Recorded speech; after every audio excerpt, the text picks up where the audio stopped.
ఆగనా ఆగు ఆగు. అన్నా ఏమైనా 500 తీసుకొని 500 ఇస్తలేవు, కొంచెం పని ఉంది ఇయ్యను జరా. రేపు ఇస్తలేరా? అన్న రోజు అదే మాట నేర్పుతున్నావు అన్న నువ్వు.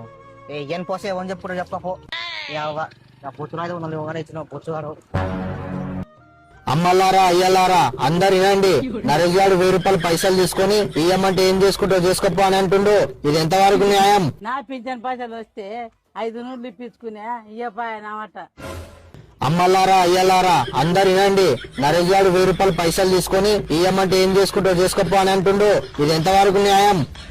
హలో నర్సన, నువ్వు శ్రీరానికి 1000 రూపాయలు ఇవ్వాలంట. ఊరల్లో మైక్ పెట్టుకొని తిరలాడుతుండు. నరేష్ గారు 1000 రూపాయలు పైసలు తీసుకొని ఇయ్యమంటే ఏం చేసుకుంటావు చేసుకోపో అని అంటుండు. ఏమన్నా తెలివి ఉందారా? ఇచ్చిన 500 ఊరాల గబ్బు చెప్తున్నావు. పట్టు నీ వద్దు 500 పట్టు తీసుకో. 500 కాదు 1000 రూపాయలు. ఇచ్చిన 500 నక్కలు పడుతున్నావరా? అవ్వానా 20 మళ్ళీ పని మానుకొని ఊరల్లా తిరిగినా 500 కూలి కట్టావా? నువ్వు తిక్క నక్కలు రేకు ఊక తీసుకో. 500 తీసుకున్న మాట నీ 500 నీతోనే పెట్టుకో. అమ్మలారా అయ్యలారా అందరు వినండి, నరేష్ గారు 20 రూపాయలు నువ్వు తీసుకో పట్టు ఊక. అట్లా రా దారికి. ఇంకోసారి నీతో పైసలు తీసుకుని నా చెప్పు నేను కొట్టుకుంటా నీ ముఖం వల్ల.